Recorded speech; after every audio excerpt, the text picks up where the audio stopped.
do this fast, didn't you? Yeah.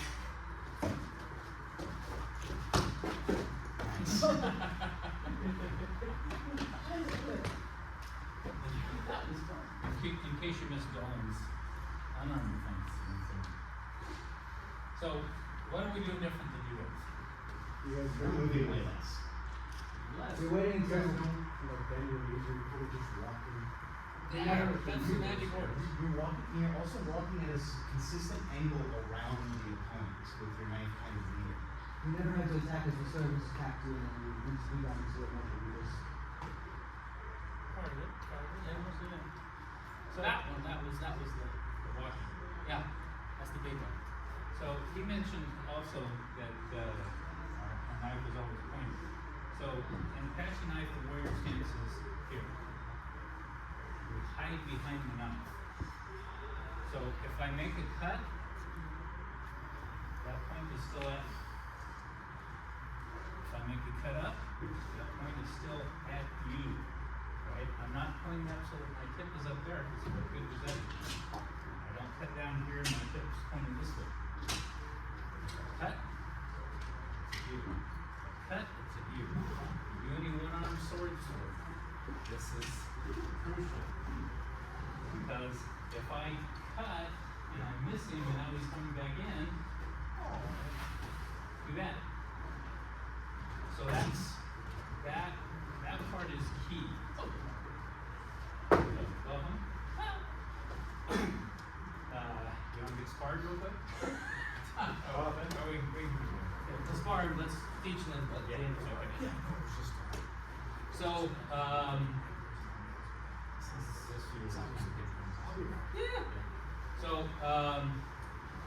again, we're just walking.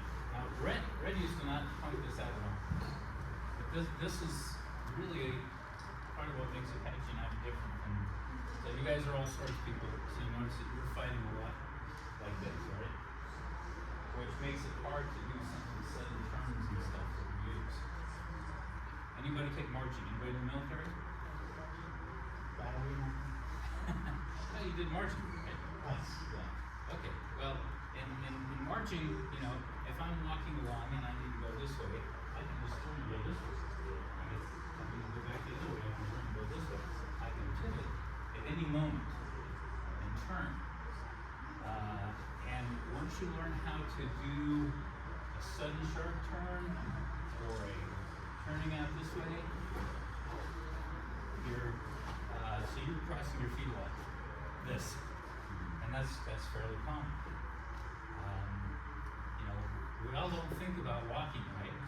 We're walking, we look around, make sure there's nobody else, but we're still walking, right? We don't walk down the street. So hope you do. Right? So walking is one of the easiest things in the world to do, but when it comes to using weapons, we go to this position because it does give you a little more reach, right? And more protection maybe. But so here's an example. So we're falling into a tree. Right? So if I'm walking around Dalton, I will walk and I can pet him and I can still be looking at everybody else, right? He's straight ahead. I know he's there. I can see him in my periphery. What most people will do is as they're walking, they'll try and face him at the same time. So then they start doing weird stuff with their feet, like crossing their feet and stuff. So walk around Dolan and see if you can walk in. Just walk normally, you're just walking in a circle, but I can still take it.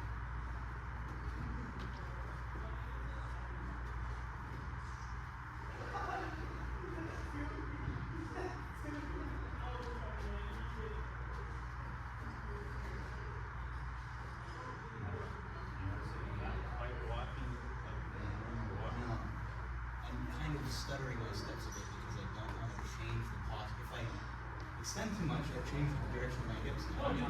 Yeah. You notice when he did that, he says, yeah. Yeah, so if I'm just walking, my hips are straight, right? I can walk in a circle and keep my hips straight.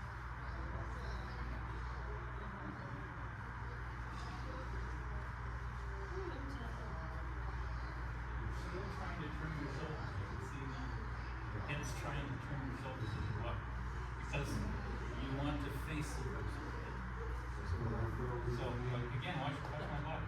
I can be looking this way. I know he's there. I don't have to look at anything. I know he's there. So I'll do this way. You guys notice Robin's toes are both pointing same direction. His hips, shoulders, everything are pointing in the exact direction his toes are walking. He's not trying to put his feet one way and then turn his shoulders the other way. No. He's walking around. So when you translate this to having a knife in your hand, doing this, you're able to blade your shoulders, extend into your reach, and move laterally to deliver cuts and stabs to your opponent. That's why we're able to hit you from kind of weird angles, like very suddenly. It's because of this exercise he's talking about. So the tree thing is an actual exercise you can do at home, literally walk around a tree or a post, and you're just practicing doing this. It's to get your feet and your hands coordinated, where I'm not trying to step with every single cut. I can do this, I can do whatever I want with my arms, my feet, and just do walking shit, doesn't really matter. Because this doesn't have to coordinate exactly with my foot, because I don't need body weight to slam this edge into somebody. It's a knife, it's all the work. This does all the work. I don't need a tremendous amount of leverage, because I'm not trying to bind with this knife and lever someone's knife out of the way. No, I'm cutting and stabbing them with this. My defense with these is having my body parts not be there, or using my arms to smack their arms away. See? These knives are short, pocket knives are even shorter. When these systems are being developed, the knives are made out of flint. So if you tried to sword fight with them, you're snapping your fucking knife in half. So they had to find ways to deliver a very sharp but brittle and short knife to their opponent without losing a knife in the process. Okay? That's why a lot of this looks this way. The Apache also were a raiding culture, very much like the Vikings. They didn't tell you in advance when they were coming and let you line up.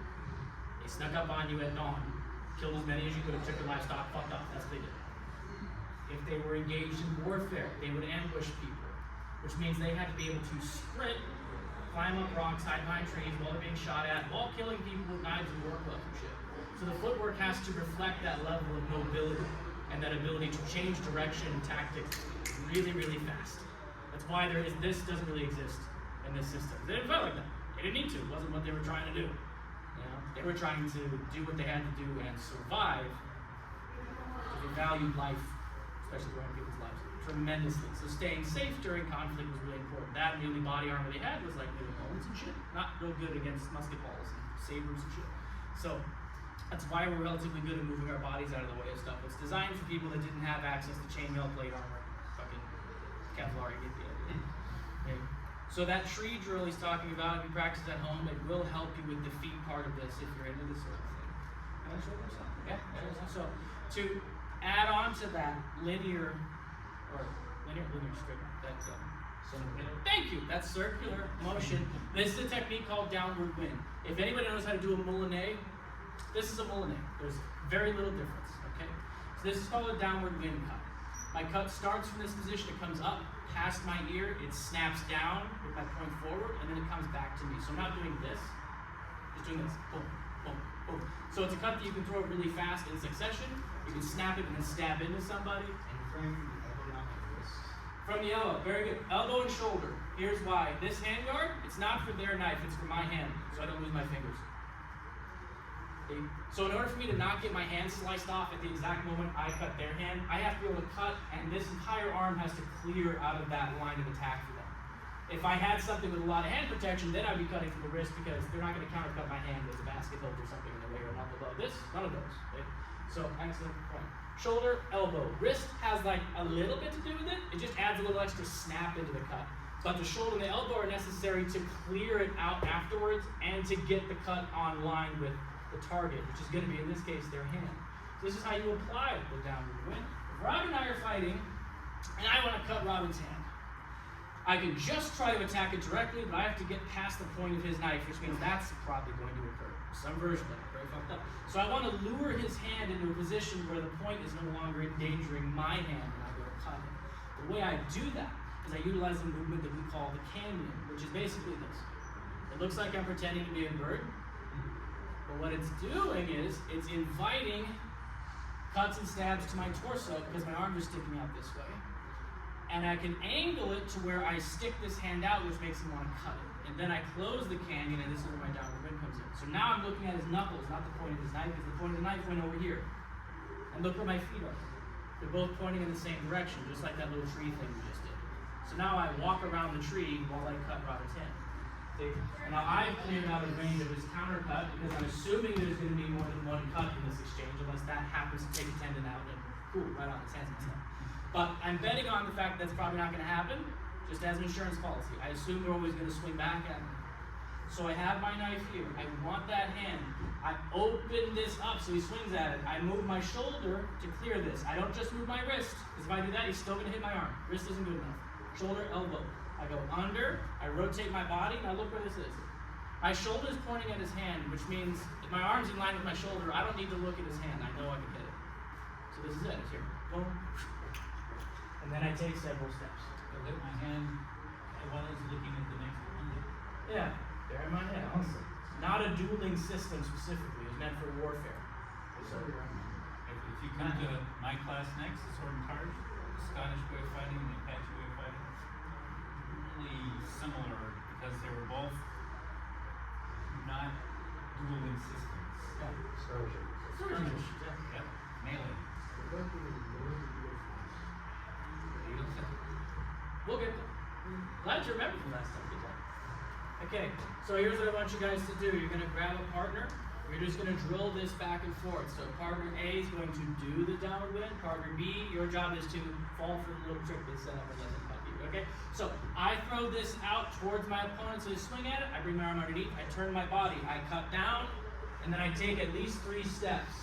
And I'm watching him with at least one eyeball the whole time. I don't turn my back. It looks like I turn my back. I don't. I turn my shoulder. So I can see that and I can roll it out of the way. Turning my back looks like this, and now I have no idea what he's doing back there. It's not helpful for anybody. Okay? So cut him, take like 3 steps out of range at the end of the technique. Don't cut and stop. Bad habit, because they're gonna rush you. You pissed them off. You just cut their hand. I rush you. See? So grab a partner, give that a try. Okay?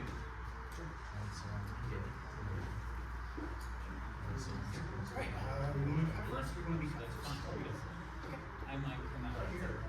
Cut this one. Then walk away. So you're not And then you just go back. going to cut. You see Hazel cutting my feet. Some of y'all can move up this way if you want some more room. I'm already walking. So she don't want to stab each other.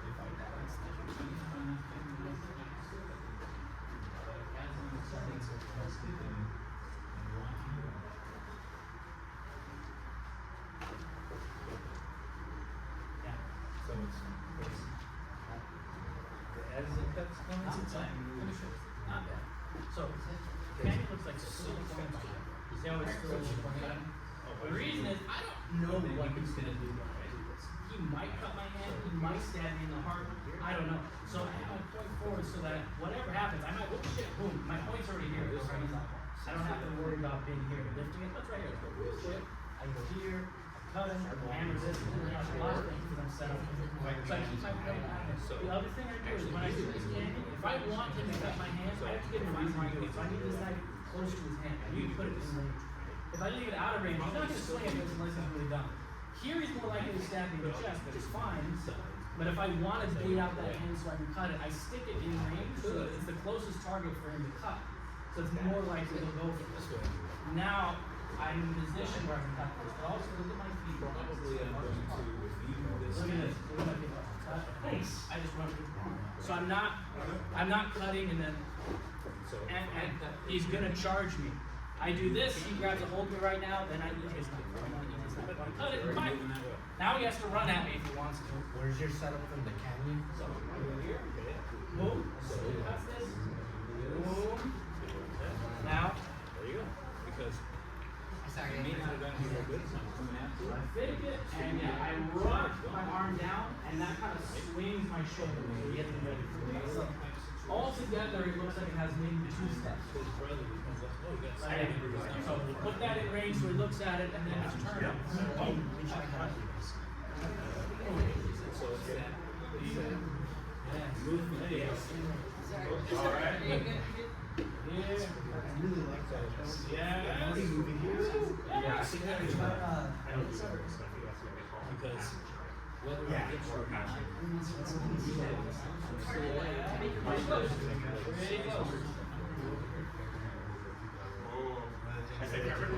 yes. Now that here's why you missed it. No, Here I can't touch it with my knife. Here I can't because I rotate my shoulders. So you're always facing shoulder bladed to your Yes. opponent. When I move forward backwards, my shoulders are square. Because he has two hands, I want two hands. Because I don't know if you might have to wrestle. I don't know. So I want to have both of these ready to go. When I move forward backwards, I'm square. When I move laterally, I blade.